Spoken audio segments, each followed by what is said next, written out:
number 283 from Sir Kailash Chandra magazine. 5 seconds.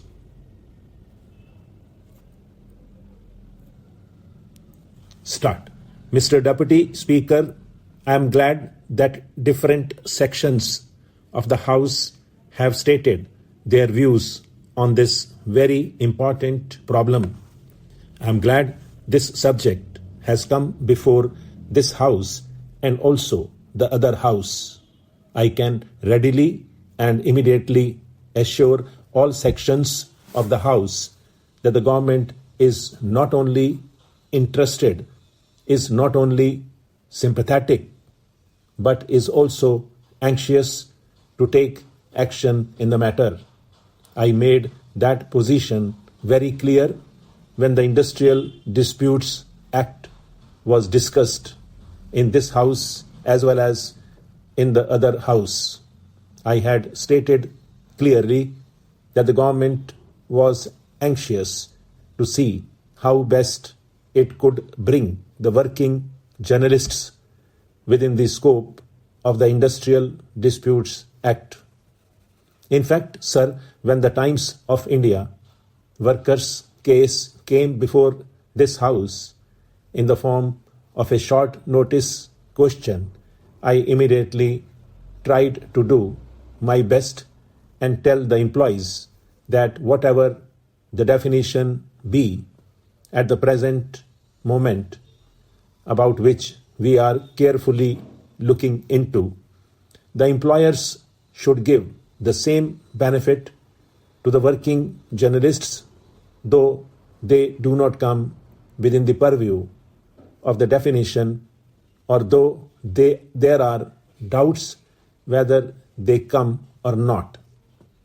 I am happy to say that the employers have agreed to my suggestion and are trying to carry out the suggestion, namely giving the advantage of the benefit to the working journalists also.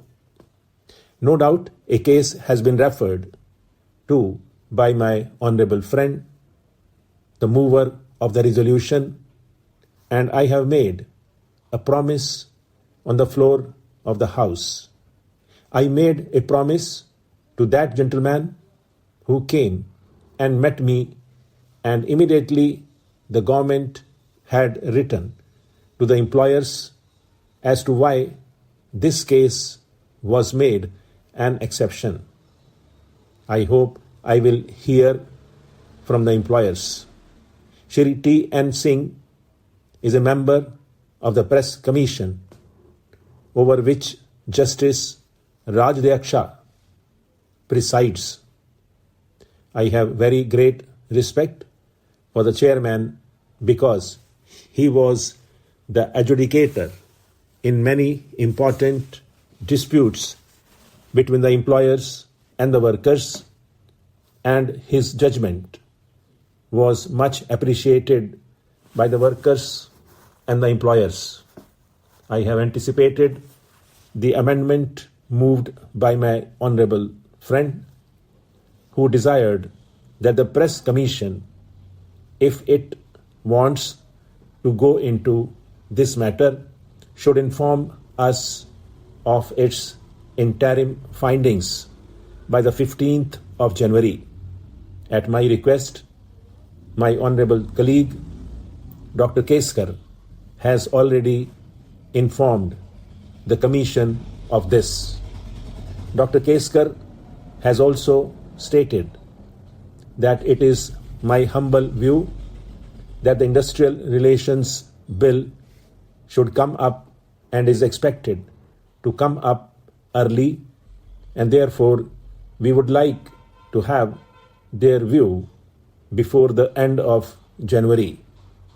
That also we have made clear to the Commission, and I do hope that the chairman of the Commission and the various gentlemen of the Commission who are there will consider this request and will accede to the request made by me on behalf even of all the different sections of this House. Anyway, in the last 3 or 4 months, the working journalists have made a great headway by bringing forward their issues before both these honorable houses, and I'm sure it is great education to the employers.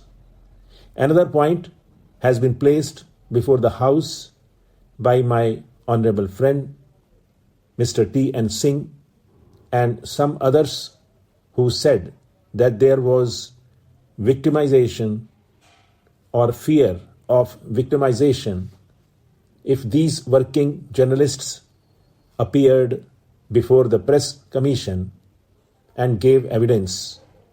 I want to appeal to the employers, knowing as they must the view of the government to protect the interests of the working journalists, that they should take a democratic view of things and they should be pleased that their employees who are working journalists are given the right to appear before the press commission to express their views as much as the employers who desire to express their views in support of their contentions. I therefore appeal to the employers not to become nervous, not to become shy, not to become angry with their employees because they would like to appear before the commission. I want to appeal to them that they should, on the other hand, be pleased and happy that their employees are independent, are prepared to express their views. I am absolutely certain that the employers will take note of this fact, that if really there are cases of victimization or there are going to be cases of victimization, and if I am convinced that there has been victimization because they appeared before the commission, I shall try to use my best office to see that victimization is not resorted to.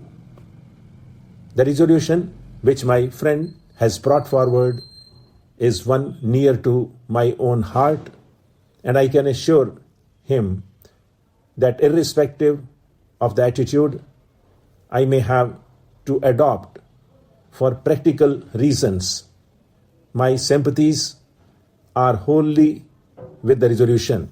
Stop.